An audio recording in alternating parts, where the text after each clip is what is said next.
चौकी येथे गुरु बृहस्पती मंदिरात गुरुपौर्णिमेचा उत्सव।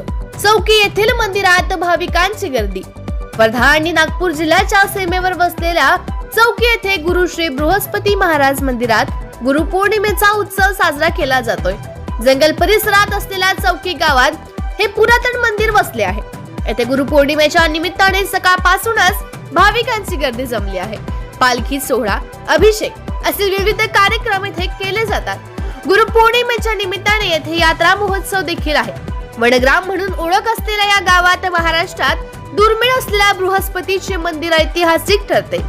गुरुपौर्णिमेच्या निमित्ताने विविध कार्यक्रम येथे पार पडत असताना मंदिर परिसर हा तीर्थक्षेत्र व पर्यटन क्षेत्र म्हणून समोर आले आहे।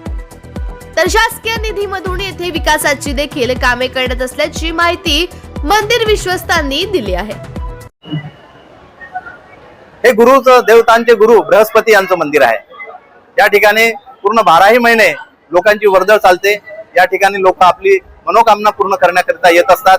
त्यांची मनोकामना पूर्ण झाल्यानंतर पुन्हा लोक येत असतात इथं दर्शनाकरिता आणि देवता गुरूंचा आशीर्वाद घेऊन आपलं कार्य पूर्ण सिद्धीमध्ये नेतात। होय, हे महाराष्ट्रातील एकमेव मंदिर आहे। आजच्या गुरुपौर्णिमेच्या निमित्तानं या ठिकाणी सकाळीच ट्रस्टीच्या हस्ते या ठिकाणी महापूजन झालं। त्याच्यानंतर आता दिंडी सोहळा झाला। आता याच्यानंतर कीर्तनाचा कार्यक्रम आहे। त्याच्यानंतर पुन्हा भक्तिगीतांचा कार्यक्रम आहे आणि दिवसभर या ठिकाणी महाप्रसादाचं आयोजन करण्यात आलेलं आहे। पूर्ण भारतातून या ठिकाणी भाविक येत असतात। श्रद्धा असल्यामुळे फार दुरून लोक येतात आणि त्यातल्या त्यात या मंदिराची शोभा अशी वाढत गेली।